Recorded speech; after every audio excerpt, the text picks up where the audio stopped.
السلام علیکم ورحمۃ اللہ وبرکاتہ۔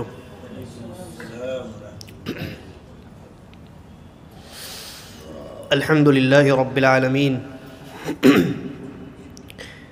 والصلاة والسلام الأتمان الأكملان على خیر خلق اللہ وعلى آلہ وأصحابہ ومن والاہ، اما بعد۔ قال النبی صلی اللہ علیہ وسلم: طلب العلم فریضۃ علی کل مسلم۔ حضرات گرامی، آج سے درس کا ایک نیا سلسلہ شروع ہونے والا ہے، اور اس سلسلے میں ہم ایک بہت ہی مختصر لیکن بڑی جامع کتاب، جس کا عربی نام الدروس المہمہ لعامۃ الامہ ہے، اور اس کتاب کا الحمدللہ اردو میں ترجمہ کیا جا چکا ہے۔ اردو میں یہ کتاب عام مسلمانوں کے لیے ضروری اسباق اس موضوع سے، اس عنوان سے طبع ہو چکی ہے، اور کئی مترجمین نے اس کتاب کا ترجمہ کیا ہے۔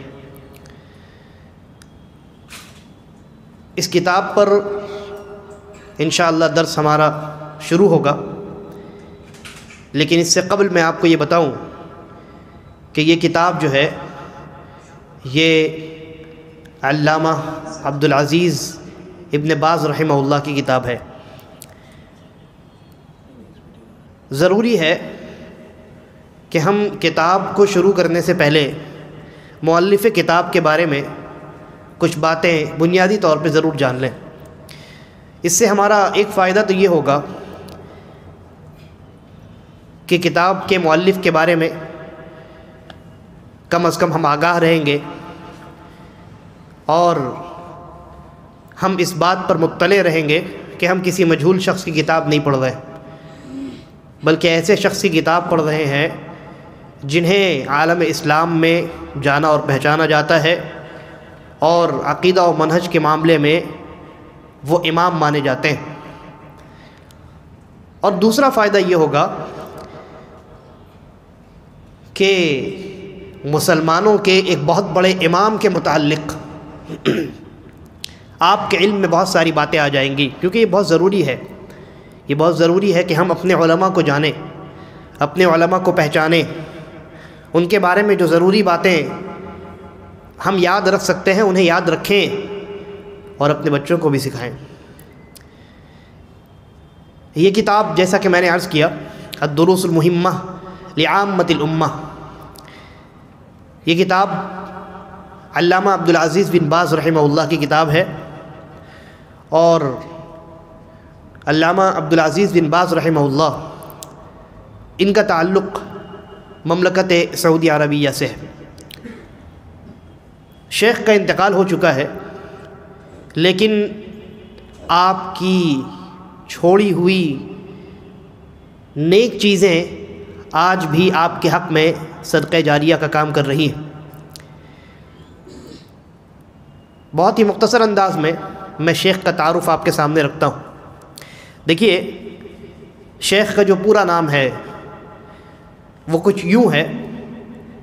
شیخ کا اصل نام ہے عبدالعزیز، عبدالعزیز یہ آپ کا اصل نام ہے، تو والد کے نام کو ملا کر کے اور دادا کو نام کو ملا کر کے کچھ یعنی اوپر اگر آپ جائیں تو اس طریقے سے شیخ کا نام لیا جاتا ہے: عبدالعزیز بن عبداللہ بن عبد الرحمن بن محمد بن عبداللہ بن باز رحمہ اللہ۔ تو شیخ کا جو مختصر نام آپ جانتے ہیں عبدالعزیز بن باز یا ابن باز، یہ در حقیقت شیخ کے مطلب یہ کہ اوپر جو دادا ہیں، دادا اور پردادا ہیں، ان میں کسی کا نام تھا، بلکہ ایک خاندان ہے آل باز۔ آل باز جو ہے وہ ایک خاندان ہے، اسی خاندان سے آپ کا تعلق ہے۔ شیخ رحمہ اللہ ریاض میں پیدا ہوئے، اور آپ کی پیدائش سن 1330 ہجری میں ہوئی ہے۔ ابھی کتنا 1400 کتنا چل رہا ہے 1444 1444 چل رہا ہے، تو 1330 ہجری میں شیخ رحمہ اللہ کی پیدائش ہوتی ہے، اور آپ کا جو خاندان ہے نا، یہ اصل میں اس کا جو تعلق ہے، یا آپ یہ کہہ لیجئے کہ شیخ کے خاندان کی جو اصل بنیاد ہے وہ مدینہ منورہ سے، یعنی ان کا خاندان جو ہے وہ مدینہ منورہ کا رہنے والا تھا، لیکن بعد میں ان کے کسی دادا نے ہجرت کر لیا اور وہ چلے گئے ریاض کے علاقے میں۔ تو شیخ کی پیدائش ہوتی ہے سن 1330 ہجری میں، اور ابتدائے عمر میں شیخ تقریباً 20 سالوں تک جو ہے وہ الحمدللہ ہر اعتبار سے صحیح سالم تھے، بالخصوص صحت کے اعتبار سے، لیکن کچھ عرصہ گزرنے کے بعد شیخ کی آنکھ میں کچھ بیماری لاحق ہو گئی، اور اس کی وجہ سے آپ کی جو بصارت ہے، دیکھنے کی جو طاقت ہے، وہ آہستہ آہستہ کمزور ہونے لگی۔ تو مورخین نے، یہ سیرت لکھنے والوں نے لکھا ہے کہ سن 1346 ہجری میں شیخ کی آنکھ میں کوئی بیماری ہوئی، اور یہ بیماری بڑھتی چلی گئی۔ 1350 آتے آتے شیخ رحمہ اللہ مکمل طور پہ نابینا ہو گئے، اور لیکن اس سے پہلے جو ہے شیخ بہت اچھی طریقے سے دیکھتے تھے، اور انہوں نے اپنے اس زمانے میں جب ان کو دکھائی دیتا تھا، بیماری لاحق نہیں ہوئی تھی، تو بہت ساری کتابیں پڑھی بھی ہیں، اور لکھنے کی بھی بڑی بہترین صلاحیت اور مہارت شیخ کو حاصل تھی۔ لیکن 1350 ہجری آتے آتے مکمل طور پہ شیخ بلائنڈ ہو گئے، نابینا ہو گئے، اور اللہ رب العالمین نے بصارت شیخ رحمہ اللہ سے لے لی، لیکن شیخ رحمہ اللہ کو اللہ تبارک و تعالی نے بصارت سے بھی بڑی چیز یعنی بصیرت عطا کر دی۔ اور جہاں تک شیخ کے شادی شدہ زندگی کے تعلق سے اگر بات کی جائے تو شیخ رحمہ اللہ نے 4 شادیاں کی تھیں جہاں تک میں نے پڑھا ہے، اور تقریباً شیخ کے اولادوں میں 4 بیٹے اور 4 بیٹیاں تھیں، ان میں سے بہت سارے زندہ بھی ہیں، اور غالباً کسی کا انتقال ہوا ہے یا نہیں ہوا ہے اللہ عالم، لیکن میرے علم میں یہ بات ہے کہ شیخ کی اولاد جو ہے وہ کل ملا کر کے 8، اور ان میں 4 بیٹے اور 4 بیٹیاں ہیں۔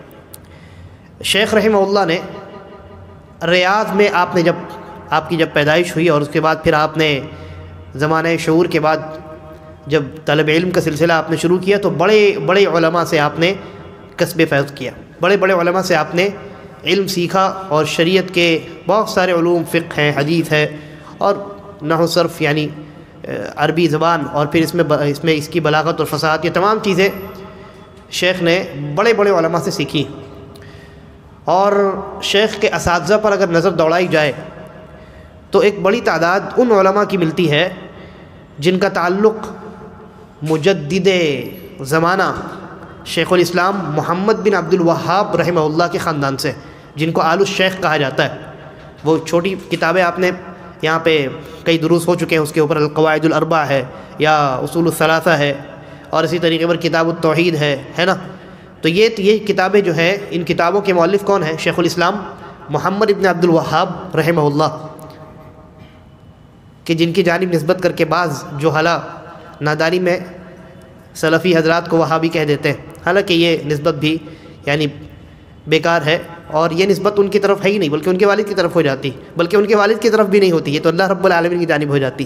بہرحال تو میں یہ کہہ رہا تھا، شیخ ابن باز رحمہ اللہ کے جو اساتذہ ہیں ان میں زیادہ تر آل الشیخ علماء ہیں، وہ علماء جن کا تعلق شیخ الاسلام محمد بن عبد الوہاب رحمہ اللہ کی نسل اور آپ کے خاندان سے ہے۔ ان میں آپ کے اساتذہ میں محمد بن عبد اللطیف آل الشیخ ہیں، صالح بن عبد العزیز آل الشیخ ہیں، اور شیخ محمد بن ابراہیم آل الشیخ ہیں۔ ان کے علاوہ بہت سارے علماء ہیں، غیر آل الشیخ علماء بھی بہت سارے ہیں، لیکن میں نے مختصراً 3 علماء کا تذکرہ آپ کے سامنے کیا۔ آپ نے طلب علم کے بعد جب آپ نے علم حاصل کر لیا مکمل، آپ نے یہ زندگی کا یہ مرحلہ آپ نے مکمل کیا، اور بڑے علماء سے آپ نے شریعت کے مختلف علوم کو سیکھ لیا، تو اس کے بعد آپ کو قاضی کے درجے پر فائز کیا گیا، آپ کو قاضی کے درجے پر فائز کیا گیا۔ سعودی عرب میں ایک علاقہ ہے الخرج کے علاقے میں سن 1457 ہجری سے لے کر کے 1357 ہجری سے لے کر کے 1371 ہجری تک آپ رحمہ اللہ قاضی کی حیثیت سے مقرر رہے۔ اور پھر اس کے بعد ریاض میں المعہد العلمی کے نام سے ایک ادارہ شرعی علوم کے سکھانے کے لیے قائم کیا گیا۔ آپ وہاں مدرس رہے 1 سال، اور پھر اس کے بعد فقہ، توحید اور حدیث کی تدریس کے لیے ان علوم کو پڑھانے کے لیے ریاض کے کلیۃ الشریعہ میں آپ کو مقرر کیا گیا۔ یہ سن 1373 سے لے کر کے سن 1380 کا مرحلہ ہے۔ اس دوران 7 سال آپ نے کلیۃ الشریعہ میں فقہ ہے، توحید ہے اور علوم الحدیث اور حدیث ہے، ان کی تدریس آپ نے کی، وہاں پڑھایا۔ پھر اس کے بعد سن 1381 آتا ہے، سن 1381 آتا ہے۔ اس سن میں آپ کو جامعہ اسلامیہ مدینہ منورہ میں نائب مدیر کی حیثیت سے مقرر کیا گیا، یعنی وائس چانسلر۔ اس وقت جو چانسلر تھے مدینہ منورہ، جامعہ اسلامیہ مدینہ منورہ کے، وہ شیخ کے استاذ شیخ محمد بن ابراہیم آل الشیخ رحمہ اللہ تھے، تو وہ چانسلر تھے اور شیخ رحمہ اللہ کو وائس چانسلر مقرر کیا گیا۔ 1381 سے لے کر کے 1390 تک شیخ رحمہ اللہ نائب یعنی مدیر رہے، نائب رئیس الجامعہ رہے، وائس چانسلر رہے۔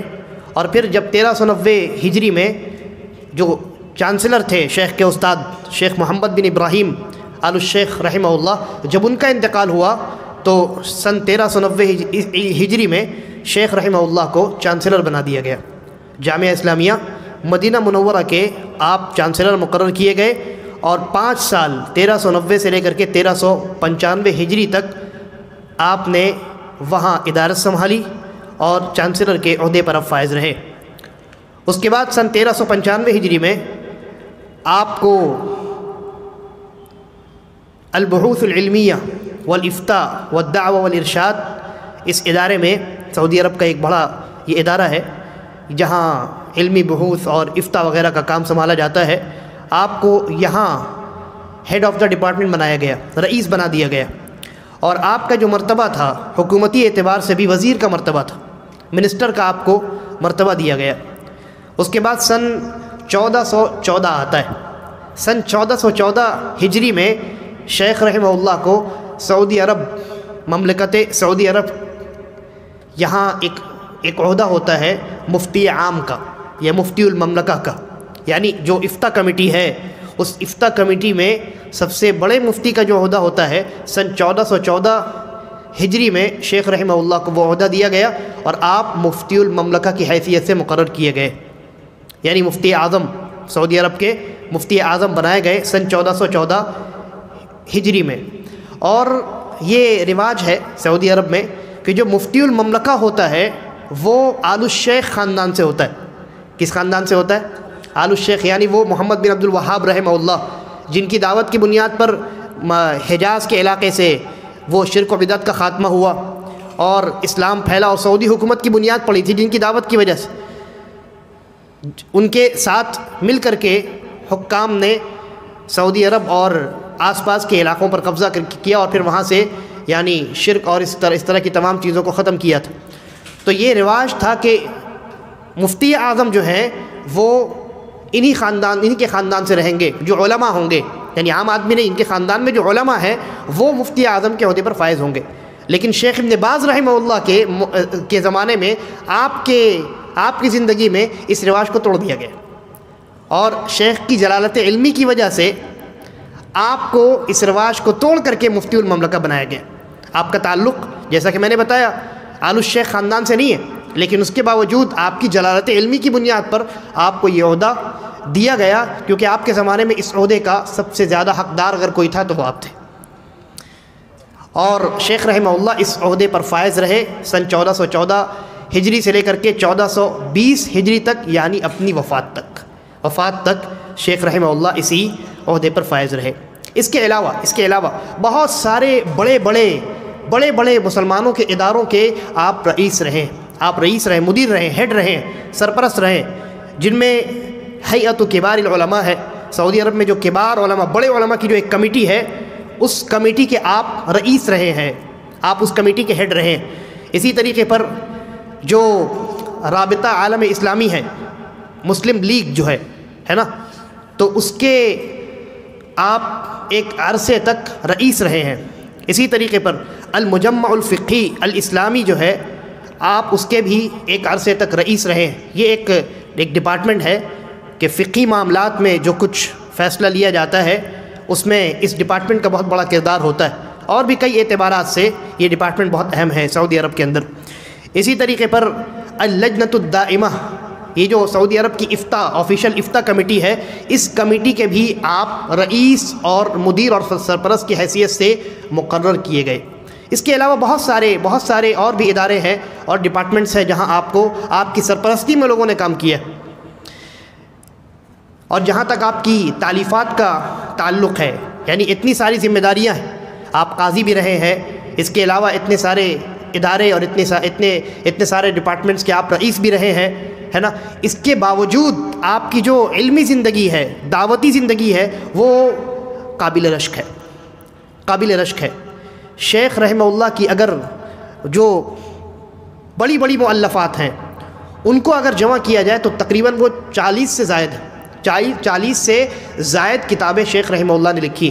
اور یہ 40 کی جو تعداد میں بتا رہا ہوں، یہ چھوٹے جو رسالے ہیں ان کو چھوڑ کر کے، چھوٹے جو رسالے ہیں یہ ان کو چھوڑ کر کے، چھوٹے رسالوں کو اگر شامل کر لیا جائے تو پھر تعداد بہت زیادہ بڑھ جاتی۔ اس کے علاوہ آپ کو شیخ رحمہ اللہ کے جو محاضرات ہیں، جو لیکچرز ہیں، وہ بھی ریکارڈڈ ملیں گے، اور یوٹیوب کا جب زمانہ شروع ہوا تو ان میں سے بہت سارے لیکچرز کو جو ہے یوٹیوب پر آڈیو اور ویڈیو کی شکل میں اپلوڈ کیا جا چکا ہے۔ بڑے قیمتی محاضرات اور لیکچرز شیخ رحمہ اللہ کے موجود ہیں۔ شیخ رحمہ اللہ کی اہمیت کا اگر آپ کو اندازہ لگانا ہے تو میں 2-3 علماء کے اقوال آپ کے سامنے پیش کرتا ہوں۔ محدث العصر علامہ ناصر الدین الالبانی رحمہ اللہ، شیخ ابن باز رحمہ اللہ کے بارے میں فرماتے ہیں ہوا مجدد هذا القرن، کہ شیخ ابن باز رحمہ اللہ اس زمانے کے مجدد ہیں، یعنی تجدید کرنے والے، جو دین کے اندر جو ایک رکاوٹ آ گئی تھی اور دین کو ایک نئے سرے سے دوبارہ زندہ کرنے کی ضرورت تھی، شیخ رحمہ اللہ کا بہت بڑا کردار ہے۔ بلکہ شیخ البانی نے مجدد قرار دیا ہے آپ کو کہ آپ اس زمانے کے مجدد ہیں، اور اس زمانے میں آپ کا جو کام ہے وہ بڑا تجدیدی کام ہے۔ شیخ عبدالرزاق العفیفی ان کا ایک قول ہے، شیخ ابن باز رحمہ اللہ کے بارے میں فرماتے ہیں ابن باز من بقایا العلماء الاولین القداماء، کہ شیخ ابن باز رحمہ اللہ جو ہیں وہ جو پرانے ہمارے گزرے ہوئے بڑے علماء ہیں، وہ یعنی ان کے نقش قدم پر چلنے والے، اور آپ یہ کہہ لیجئے کہ ان کو دیکھ کر کے ان بڑے کبار علماء کی یاد آتی، پرانے علماء کی یاد آتی۔ اور اسی طریقے پر مسجد حرام کے امام شیخ محمد السبیل رحمہ اللہ وہ فرماتے ہیں الشیخ ابن باز ہوا امام اہل السنت فی زمانہ، کہ شیخ ابن باز رحمہ اللہ اس زمانے میں، موجودہ زمانے میں اہل السنہ کے امام ہیں۔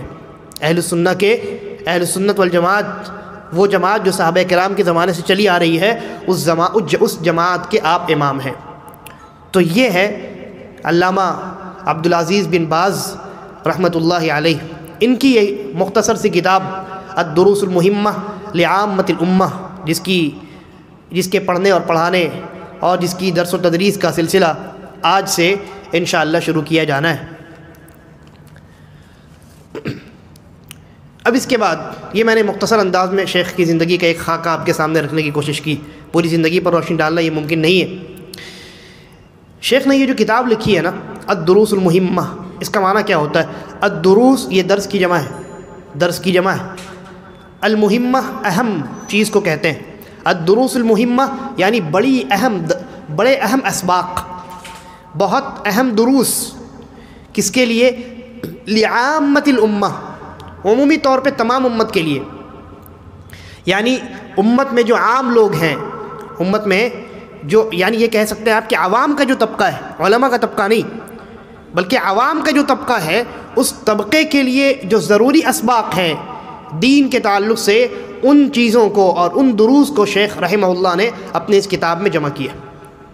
تو عنوان سے آپ کو اندازہ ہو گیا ہوگا کہ اس کتاب کی اہمیت عوام کے درجے میں کس قدر زیادہ ہے، یا یہ کہہ لیجئے کہ عوام طبقے کو اس کتاب کی کتنی زیادہ ضرورت ہے، اور اس پر ابھی ہم بات کریں گے۔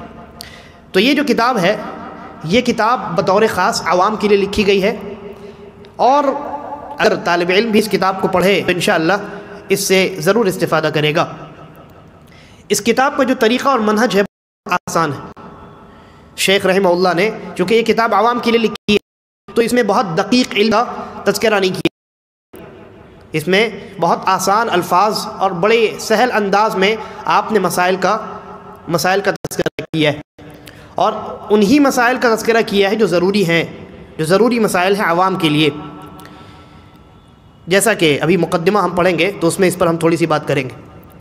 اس کتاب کی جو ترتیب ہے، اس کتاب میں شیخ ابن باز رحمہ اللہ نے پہلے ایک بہت ہی مختصر 4-5 لائن میں ایک مقدمہ لکھا ہے، بہت ہی مختصر مقدمہ ہے، اور پھر اس کے بعد کتاب کی شروعات کی۔ کتاب کی جو شیخ نے شروعات کی ہے تو ابتدا میں جو چھوٹی چھوٹی صورتیں ہوتی ہیں جن کو عام لوگ نمازوں میں تلاوت کرتے ہیں اور اپنی نمازیں ان صورتوں کی بنیاد پر پڑھتے ہیں، ادا کرتے ہیں، ان صورتوں کے متعلق شیخ نے یہ لکھا ہے کہ ان صورتوں کو پڑھا جائے اور ان کا معنی اور مفہوم عوام کو سمجھایا جائے، اور ان صورتوں کی صحیح تلاوت عوام کو سکھائی جائے۔ انشاءاللہ ہم اس پر بات کریں گے۔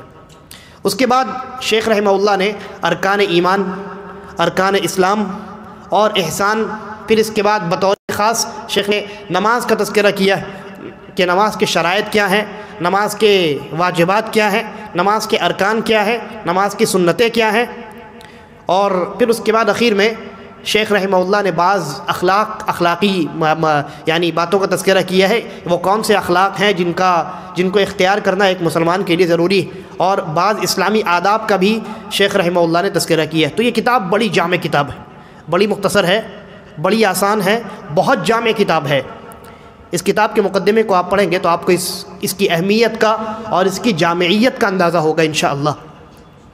تو زیادہ میں مقدمے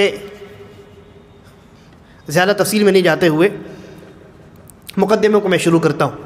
دیکھیے یہ کتاب جیسا کہ میں نے آپ کے سامنے بیان کیا اردو میں موجود ہے، اردو میں یہ کتاب موجود ہے۔ اس کتاب کا جو ٹیکسٹ ہے اردو میں اس کو ترجمہ کیا جا چکا ہے، اور وہ آپ انٹرنیٹ سے بھی آسانی سے ڈاؤن لوڈ کر سکتے ہیں۔ بہتر یہ ہے کہ اس کتاب کو آپ ڈاؤن لوڈ کر لیجئے اور اس کو پرنٹ آؤٹ نکلوا لیجئے، ٹھیک ہے، اور پھر اس کے بعد اس درس میں آپ شامل ہو جائیے، اور اگر آپ کے لیے مناسب ممکن ہو تو ایک پین یا پینسل ضرور اپنے پاس رکھیے، جو ضروری باتیں ایسی ہوں جن کو آپ یاد نہ رکھ سکیں لیکن بڑی اہم ہوں تو ان کو آپ نوٹ کر لیجئے۔ چلیے اب کتاب کو شروع کرتے ہیں۔ کتاب کو شیخ نے جو شروع کیا ہے بسم اللہ سے شروع کیا ہے۔ شیخ کہتے ہیں بسم اللہ الرحمن الرحیم، شروع کرتا ہوں میں اللہ رب العالمین کے نام سے، یعنی مستعیناً باللہ، اللہ سے مدد طلب کرتے ہوئے جو رحمان ہے اور رحیم ہے۔ اس کتاب کی جو شروعات شیخ نے کی ہے بسم اللہ الرحمن الرحیم سے،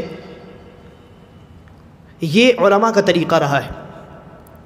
علماء جب کسی کتاب کو شروع کرتے ہیں تو بسم اللہ سے کرتے ہیں، اور ایسا اللہ رب العالمین کی کتاب یعنی قرآن مجید کی اقتدا میں کیا جاتا ہے، اور رسول اللہ صلی اللہ علیہ وسلم کی اقتدا میں بھی کیا جاتا ہے۔ دو وجوہات کی بنیاد پر بسم اللہ سے کتاب کی شروعات ہوتی۔ ایک تو یہ کہ قرآن مجید اللہ رب العالمین کا کلام، سب سے عظیم کتاب اور سب سے یعنی افضل کتاب، افضل ترین کتاب کی شروعات اللہ رب العالمین نے کس سے کی ہے؟ بسم اللہ الرحمن الرحیم سے۔ لہذا کتاب اللہ کی اقتدا کرتے ہوئے علماء اپنی کتابوں کی ابتدا بسم اللہ الرحمن الرحیم سے کرتے ہیں، اور نبی اکرم جناب محمد الرسول اللہ صلی اللہ علیہ وسلم نے جو چیزیں اپنے زمانے میں تحریر کروائی ہیں ان چیزوں کو اگر دیکھیں آپ، ان رسائل کو اگر آپ دیکھیں تو آپ یہ پائیں گے کہ اللہ کے نبی صلی اللہ علیہ وسلم نے ان تمام رسائل کی ابتدا بسم اللہ الرحمن الرحیم سے کی۔ فتح الباری کے اندر حافظ ابن حجر العسقلانی رحمہ اللہ لکھتے ہیں کہ نبی اکرم صلی اللہ علیہ وسلم کے جتنے رسائل ہیں، جتنی چیزیں آپ نے تحریر کروائی تھیں، کہتے ہیں جمعت کتب النبی صلی اللہ علیہ وسلم جمعت فوجدت کلها مبدوءۃ ببسم اللہ الرحمن الرحیم. کہتے ہیں کہ نبی اکرم صلی اللہ علیہ وسلم کے تمام رسائل کو، تمام لکھی ہوئی چیزوں کو جمع کیا گیا تو یہ پایا گیا کہ ان تمام کی ابتدا رسول اللہ صلی اللہ علیہ وسلم نے بسم اللہ الرحمن الرحیم سے کی. اور یہاں میں ایک فائدہ ذکر کروں. ہمارے استاد ہیں شیخ سلیمان الرحیلی حفظہ اللہ،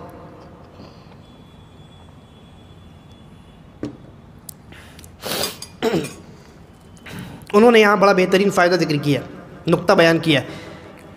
فرماتے ہیں شیخ کہ جو پڑھی جانے والی چیزیں ہیں، یعنی جتنی تحریریں ہیں، کتاب ہو یا کتابچہ ہو، ہے نا، جتنی پڑھی جانے والی چیزیں ہیں، یہ سنت ہے کہ ان کی ابتدا بسم اللہ الرحمن الرحیم سے کیا جائے. یہ سنت ہے، جیسا کہ میں نے ابھی ذکر کیا آپ کے سامنے.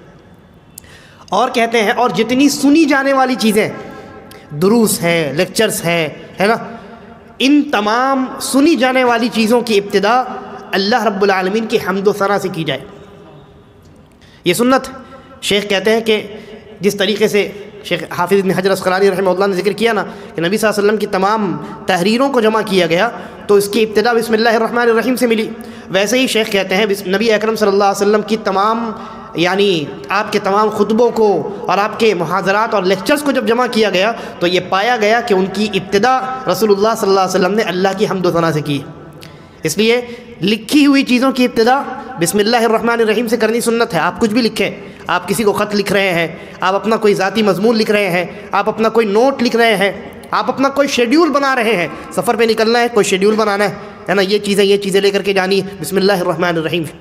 ہاں، اس سلسلے میں بعض روایات بیان کی جاتی ہیں، لیکن وہ روایات ضعیف ہیں کہ ان کا مفہوم یہ ہے کہ جس معاملے کی ابتدا بسم اللہ سے نہ کی جائے تو ان معاملات میں برکت نہیں ہوتی ہے، یا وہ معاملات جو ہے وہ کٹے ہوئے معاملات ہوتے ہیں. اس طریقے کے الفاظ حدیث کے اندر آئی ہیں، الفاظ آئے ہیں، لیکن سند کے اعتبار سے ان میں سے کچھ بھی درست نہیں ہے. بہرحال لیکن نبی اکرم صلی اللہ علیہ وسلم کی تحریروں کو ہم نے دیکھ لیا، اس لیے آپ کچھ بھی لکھیں اور اگر وہاں بسم اللہ الرحمن الرحیم لکھنے میں کوئی حرج، بہت بڑا حرج محسوس نہ ہو. اب اس کا یہ مطلب نہیں ہے کہ انسان ایگزام میں بیٹھے تو پہلے بسم اللہ لکھے. یہاں مدارس میں، یعنی اسکول میں، یہ غیر مسلم ملک ہے، غیر مسلم ملک ہے، یہاں آپ کو بسم اللہ الرحمن الرحیم نہیں لکھنا ہے، کیونکہ اگر آپ نے لکھ دیا تو پھر فتنہ ہو جائے گا. لیکن آپ اپنا ذاتی اگر کوئی معاملہ کرتے ہیں، کسی کو خط لکھتے ہیں، کچھ اپنا کوئی مضمون لکھتے ہیں یا کوئی نوٹ بناتے ہیں، ہے نا، چیک لسٹ آپ بناتے ہیں، تو بسم اللہ الرحمن الرحیم ضرور لکھیے. یہ سنت. اور جیسا کہ میں نے عرض کیا، خطبوں اور لیکچرز اور دروس کی ابتدا نبی اکرم صلی اللہ علیہ وسلم کی سنت یہ ہے کہ الحمدللہ، ان الحمدللہ، ان الحمدللہ، یعنی اللہ کی حمد و ثنا کے ذریعے سے کی جائے. تو میں یہ عرض کر رہا تھا کہ اس کتاب کی ابتدا شیخ نے بسم اللہ الرحمن الرحیم سے کی ہے، اور بسم اللہ الرحمن الرحیم اس پر انشاءاللہ ہم تب بات کریں گے جب اس کے آگے مقدمے کے بعد جب اصل کتاب شروع ہوگی. وہاں سب سے پہلے سورۃ الفاتحہ ہے، تو وہاں پر ہم جب اس پر گفتگو کریں گے سورۃ الفاتحہ پر، اس کی تفسیر اور اس کے معنی اور مفہوم پر، تو وہاں انشاءاللہ بسم اللہ کے اوپر بھی مختصر ہماری گفتگو انشاءاللہ ہوگی. اس کے بعد شیخ کہتے ہیں الحمدللہ رب العالمین، کہ تمام تعریفیں اللہ رب العالمین کے لیے ہیں، اور اس پر بھی ہماری سورۃ الفاتحہ میں انشاءاللہ بات ہوگی. والعاقبۃ للمتقین، اور بہترین عاقبت، بہترین اینڈنگ کن لوگوں کے لیے ہے؟ متقیوں کے لیے، متقیوں کے لیے. کیونکہ انسان اگر اینڈنگ سے کیا مراد ہے؟ اینڈنگ سے مراد اس دنیاوی زندگی میں بہترین اینڈنگ، اور جب یہاں آپ کی اینڈنگ اچھی ہوگی تو آخرت بھی آپ کی، آخرت کی اسٹارٹنگ بھی عمدہ ہوگی. یا اس سے مراد یہ ہے کہ وہاں اخروی زندگی میں جب آپ پہنچیں گے، آپ کا سفر وہاں ختم ہونے والا ہے، تو اس سفر کا جو اختتام ہوگا اخروی زندگی میں، اس زندگی کے بعد، ہیئر آفٹر، تب وہاں آپ کی جو اینڈنگ ہوگی وہ اینڈنگ خوبصورت ہوگی، بہترین اینڈنگ ہوگی. کس کی ہوگی بہترین اور عمدہ قسم کی اینڈنگ؟ متقیوں کی ہوگی. وہ لوگ جو اللہ کا تقوی اختیار کرتے ہیں، ہر معاملے میں اللہ کی مرضی کو پہلے رکھتے ہیں، ان کے ہاں ترجیح جو ہے ان ترجیحات میں سب سے پہلے اللہ رب العالمین کی مرضی ہے، سب سے پہلے شریعت ہے، سب سے پہلے رسول اللہ صلی اللہ علیہ وسلم کا فرمان ہے، دین اسلام سب سے پہلے ہے، اس کے بعد اپنی مرضی ہے، اپنے اہل و عیال کی مرضی ہے، اپنے بال بچوں کی ہے، اس کے بعد اپنی سوسائٹی۔ چنانچہ نبی اکرم صلی اللہ علیہ وسلم، حسن البانی نے کر دیا ہے، نبی اکرم صلی اللہ علیہ وسلم فرماتے ہیں الناس بی یوم القیامہ، سے قیامت کے دن سب سے زیادہ قریب وہ لوگ ہوں گے اقلاتن جو مجھ پر والے، ترمذی کی یہ حسن درجے کی روایت، تو ہم جتنا زیادہ درود بھیجیں گے قیامت کے دن سے اتنے قریب ہوں گے، اتنے قریب ہوں گے، ہے نا۔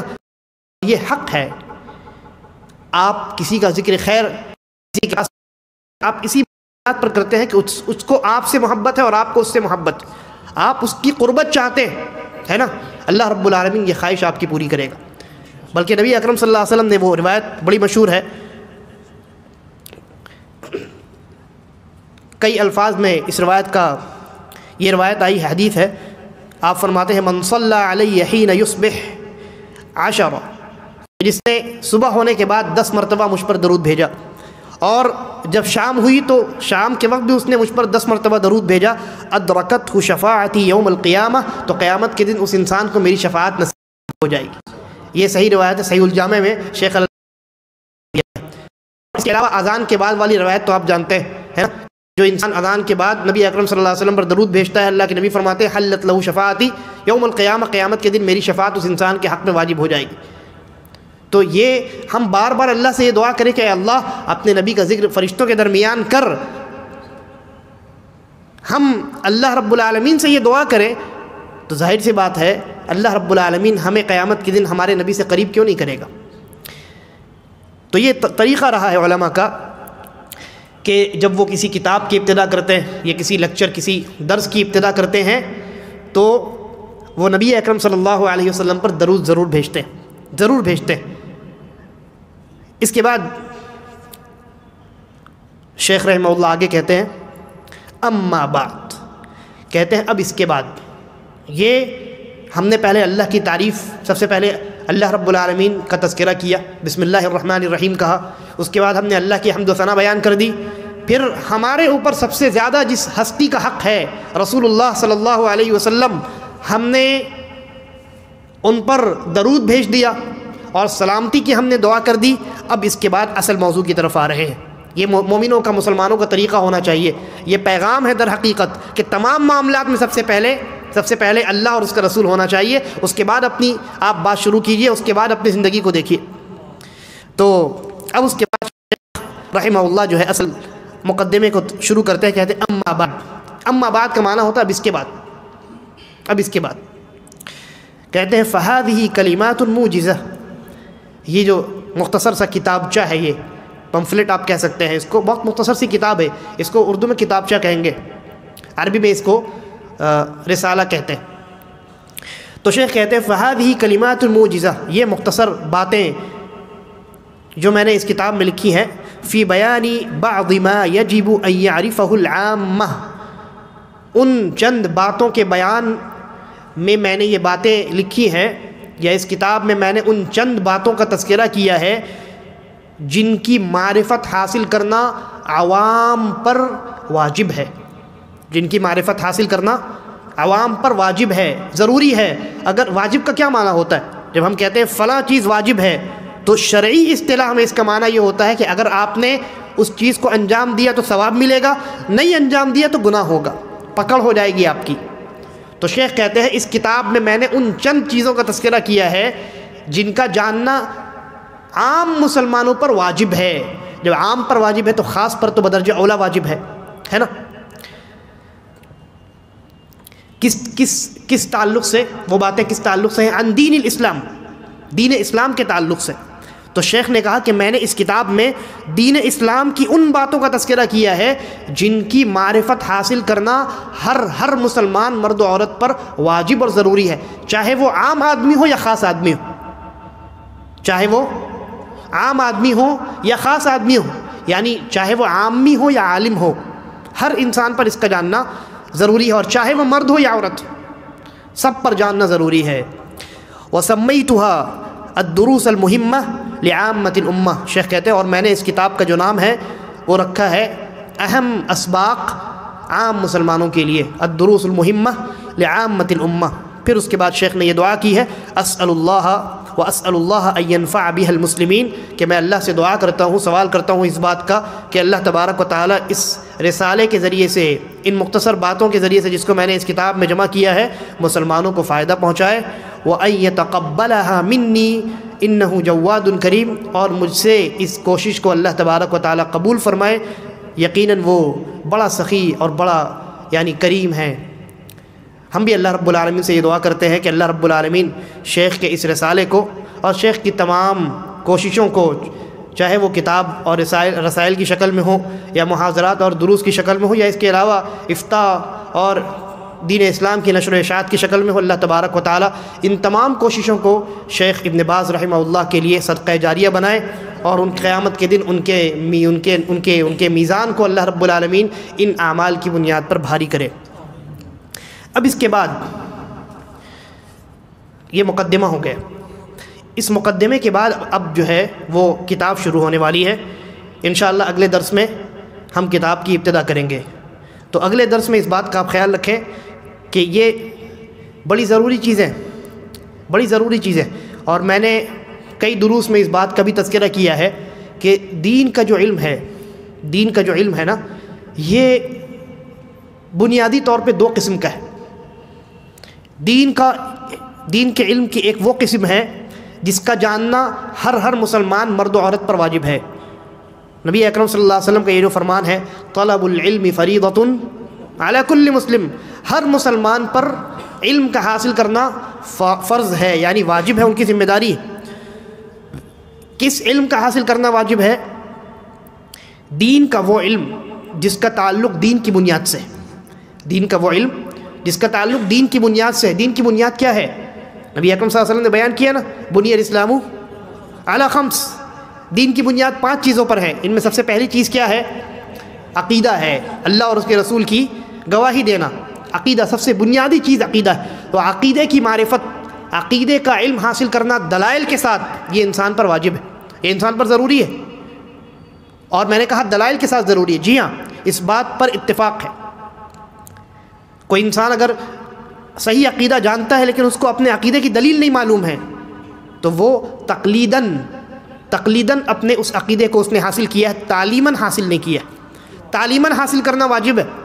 ہاں، اگر آپ تقلیداً حاصل کرتے ہیں اور عقیدہ درست ہے تو آپ کا عقیدہ تو صحیح ہے، لیکن چونکہ آپ نے ان عقیدے کو قرآن و سنت سے سیکھا نہیں ہے، آپ گنہگار ہو سکتے ہیں، گنہگار ہوں گے آپ۔ اس لیے عقیدے کو سیکھنا دلائل کے ساتھ، کتاب و سنت کے دلیلوں سے، یہ واجب اور ضروری ہے۔ تو دین کی بنیاد پہلی چیز کیا ہے؟ عقیدہ ہے۔ اس کے بعد نماز ہے نا، اس کے بعد کیا ہے؟ زکوٰۃ ہے، اس کے بعد حج اور روزہ ہے۔ تو یہاں بھی نماز یہ ہر مرد عورت پر واجب ہے۔ یہ قاعدہ ہے کہ جس چیز کو اللہ رب العالمین نے واجب کیا ہے اس پر اس چیز کا سیکھنا بھی واجب ہے۔ نماز پڑھنا ہمارے اوپر واجب ہے، ہر مسلمان مرد و عورت پر، لہذا یہ کہا جائے گا کہ نماز کا علم حاصل کرنا، نماز کے مسائل کو سیکھنا ہر مسلمان مرد و عورت پر واجب ہے۔ روزہ رکھنا ہر مسلمان مرد و عورت پر واجب ہے، یہ کہا جائے گا کہ روزے کا علم حاصل کرنا ہر مسلمان مرد و عورت پر واجب ہے۔ زکوٰۃ کا بھی یہی معاملہ ہے، جن لوگوں پر زکوٰۃ واجب ہے ان لوگوں پر زکوٰۃ کیسے دی جائے، کن مال میں دی جائے، کب دی جائے، ہے نا، کن لوگوں کو دی جائے، ان تمام چیزوں کی معرفت ضروری ہے۔ اور حج کا جہاں تک معاملہ ہے تو حج ان لوگوں پر واجب ہے جو صاحب استطاعت ہے نا، جو لوگ صاحب استطاعت ہیں اور وہ حج کرنے کا ارادہ رکھتے ہیں، ان پر بغیر حج کا علم سیکھے، حج کی تعلیم لیے حج کرنا جائز نہیں۔ حج کرنا بغیر حج کے معاملات اور مسائل سیکھے جائز نہیں ہے حج کرنا۔ ہاں، اگر کوئی انسان بغیر سیکھے ہوئے حج کرنے جاتا ہے اور مسلمانوں کی دیکھا دیکھی وہ بھی انہی اعمال کو انجام دیتا ہے جو دیگر حجاج انجام دیتے ہیں جن اعمال کو، اور صحیح انجام دیتا ہے، تو حج اس کا درست ہے، لیکن وہ گنہگار ہے۔ کس بات کا گناہ ہوگا؟ حج کے مسائل نہ سیکھنے کا گناہ ہوگا اس کو، حج کے مسائل نہ سیکھنے کا گناہ ہوگا۔ اس نے حج تو کیا ہے، تعلیماً نہیں کیا ہے، سیکھ کر کے نہیں کیا ہے، تقلید کر کے دیکھا دیکھی اس نے یہ علم سیکھا ہے. تو آپ لوگوں کی دیکھا دیکھی دین کی بنیادی باتیں سیکھیں، یہ جائز نہیں. اور اس کی دلیل کیا ہے؟ دلیل ہے وہ روایت جس میں نبی اکرم صلی اللہ علیہ وسلم نے، صحیح بخاری کی روایت، آپ نے ایک مسلمان اور ایک منافق کافر ان دونوں کی موت کے بعد کی زندگی کو مختصراً بیان کیا ہے. تفصیلاً بھی دوسری روایات میں بیان کیا ہے، صحیح بخاری میں مختصراً بیان کیا ہے. تو وہاں جب مومن اور مسلمان سے یہ سوال کیا جاتا ہے کہ تمہارا رب کون ہے اور تمہارا دین کیا ہے، اور وہ آدمی جس کو بھیجا گیا تھا تمہارے درمیان، جس شخصیت کو بھیجا گیا تھا وہ شخصیت کون ہے، تو ان تمام سوالات کے جوابات دے دیتا ہے. پھر اس کے بعد پوچھا جاتا ہے کہاں سے یہ سیکھا تم نے؟ پوچھا جاتا ہے نا. جی ہاں، یہ موجود ہے روایت کے اندر. آخری سوال 3 سوالات کے بعد پھر ایک سوال ہوتا ہے، کہاں سے معلوم ہوئی یہ باتیں تمہیں، یہ جوابات کہاں سے سیکھا تم نے؟ تو وہ انسان جواب دیتا ہے میں نے اللہ کی کتاب پڑھی ہے. اور منافق کے بارے میں اللہ کے نبی نے کیا فرمایا یہ ان تینوں سوالات کے جوابات میں، تمہارا رب کون ہے، تمہارا دین کیا ہے، محمد الرسول اللہ صلی اللہ علیہ وسلم کون ہے، ان تینوں سوالات کے بارے میں وہ جواب دیتا ہا لا ادری، کہتا ہے ہائے مجھے تو نہیں معلوم. تو فرشتے کیا جواب دیتے ہیں؟ حدیث کے الفاظ ہے، فرشتے کہتے ہیں لا دریت ولا تلیت، نہ تو نے سمجھنے کی کوشش کی، ولا تلیت تلاوت سے ہے، اور نہ تو نے پڑھنے کی کوشش کی. اور وہ کہتا ہے جب فرشتے ان 3 سوالات کے بارے میں 3 چیزوں کے بارے میں پوچھتے ہیں تو وہ کیا جواب دیتا ہے؟ ہا لا ادری، کہ ہائے میں تو نہیں جانتا. اس کے بعد ایک اور جملہ وہ کہتا ہے کہ میں وہی باتیں دنیا میں کہا کرتا تھا جو میں لوگوں کو کہتے ہوئے سنتا